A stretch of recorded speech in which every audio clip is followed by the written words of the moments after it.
नमस्कार, आप देख रहे हैं न्यूज कॉल 24। मैं हूं सुशील गिरीश। आज ओपिनियन भारत में हम ये समझने की कोशिश करेंगे कि आखिरकार ऐसी क्या बात है कि तेजस्वी नीतीश कुमार के पीछे पड़े हुए हैं। बिहार में तेजस्वी और आरजेडी का सारा प्लान अब नीतीश कुमार पर ही निर्भर करता है। जैसी हताशा अपना वोट शेयर कायम रखने वाली बीजेपी के भीतर है, वैसे ही बिहार में तेजस्वी यादव के अंदर। लोकसभा चुनाव में आरजेडी का वोट शेयर 6% से ज्यादा बढ़ा है, जबकि जेडीयू को 3% से ज्यादा का नुकसान हुआ है। लेकिन सीटों के मुकाबले में आरजेडी का ज्यादा फायदा नहीं हुआ। अब तेजस्वी अपने लालटेन के सहारे बिहार में कौन सी नई राह ढूंढेंगे। तेजस्वी यादव ने लोकसभा चुनाव प्रचार में मेहनत करने से कोई कसर नहीं छोड़ी। कमर में दर्द के बावजूद उन्होंने रैलियों का रिकॉर्ड बनाया, लेकिन बीजेपी को पूरे उत्तर भारत में जैसी चोट लगी वैसी बिहार में नहीं लग पाई। आरजेडी नेता की मजबूरी है कि नतीजों के बाद यदि कोई क्रेडिट लेते हैं तो इंडिया गठबंधन के नाम पर लेते हैं और उदाहरण अयोध्या में भाजपा की हार का देते हैं, क्योंकि बिहार में उनके पास बताने को कुछ है ही नहीं। कुल मिलाकर जैसी हताशा अपना वोट शेयर कायम रखने वाली भाजपा के भीतर है, ठीक वैसी ही हताशा बिहार में तेजस्वी के अंदर देखी जा सकती है। अब ये देखना दिलचस्प होगा कि तेजस्वी अपनी लालटेन के सहारे बिहार में कौन सी नई राह ढूंढेंगे। पहली बात, बिहार की सीटें जीतने में फिसड्डी तेजस्वी यादव वोट शेयर के भरोसे कहां तक जाएंगे। 2019 के संसदीय चुनाव में आरजेडी का वोट शेयर 15.36 था और 2024 में बढ़कर 22.14% हो गया, यानी कुल 6.78% की सीधे बढ़ोतरी हुई है। लोकसभा चुनाव 2024 में तेजस्वी यादव अपने राष्ट्रीय जनता दल को सीटें तो नहीं दिला पाए, लेकिन वोट शेयर बढ़ाने में सफल रहे हैं। हालांकि 2019 से तुलना करें तो जो भी सीटें आरजेडी के हिस्से में आई हैं वो फायदा ही है, क्योंकि 2019 में तो आरजेडी जीरो बैलेंस पर पहुंच गई थी। अब अगर 2020 और 2015 के बिहार विधानसभा चुनाव में आरजेडी के वोट शेयर पर नजर डालें तो ऐसा फासला नहीं, लेकिन वोट शेयर बढ़ा जरूर था। 2020 में आरजेडी का वोट शेयर था 23.11% दर्ज किया गया था, जो 2015 के मुकाबले 4.79% ज्यादा था। 2025 के बिहार विधानसभा चुनाव में भी अगर 2020 विधानसभा और 2024 के लोकसभा का पैटर्न कायम रहा तो आरजेडी का वोट शेयर 4 से 6% बढ़ भी सकता है, लेकिन वोट शेयर की बढ़ोतरी सीटें मिलने की गारंटी तो होती नहीं।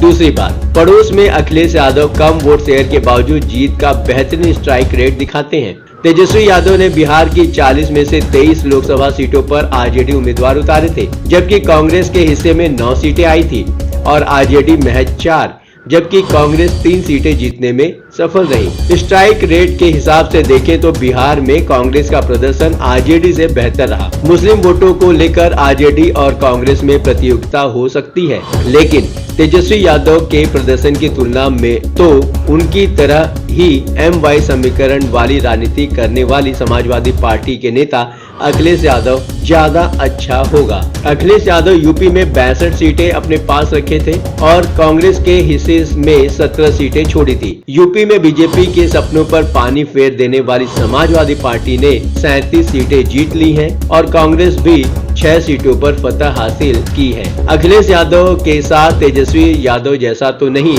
लेकिन चुनाव में पहले खेला तो हुआ ही था। जैसे नीतीश कुमार तेजस्वी यादव को छोड़कर बीजेपी के साथ जा मिले, यूपी में आरएलडी नेता जयंत चौधरी ने भी वैसा ही किया था। तीसरी बात, अब बिहार विधानसभा चुनाव आरजेडी का सारा प्लान नीतीश कुमार पर ही निर्भर है।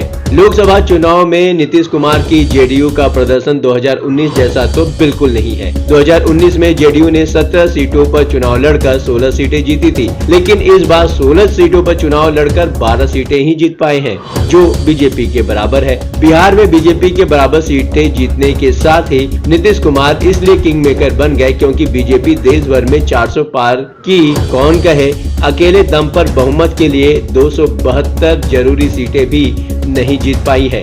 2019 की तुलना में देखें तो नीतीश कुमार का वोट शेयर गिरा है। 2019 में 21.81% वोट शेयर हासिल करने वाली जेडीयू इस बार 18.52% ही वोट शेयर हासिल कर पाई है। अगर ऐसी ही गिरावट 2025 के बिहार विधानसभा चुनाव में भी देखने को मिलता है तो वो तेजस्वी यादव के लिए फायदे की बात हो सकती है, लेकिन ये भी कोई भरोसेमंद पैमाना नहीं होता है। 2020 के विधानसभा चुनाव में 1% से भी कम वोटों के अंतर से पिछड़ जाने के कारण हिमाचल प्रदेश में सत्ता गंवा चुकी बीजेपी 2024 में लोकसभा की सभी 4 सीटें फिर से जीत ली हैं। चौथी बात, बिहार में सोलो परफॉर्मेंस के लिए तेजस्वी कितने तैयार हैं? लोकसभा चुनाव और विधानसभा चुनाव में बेशक बड़ा फर्क होता है, लिहाजा दोनों की आपस में तुलना नहीं हो सकती और तेजस्वी यादव के सामने अगला टारगेट 2025 का विधानसभा चुनाव है, इसलिए 2020 में आरजेडी के प्रदर्शन की पैमाइश पहले जरूरी है। 2020 के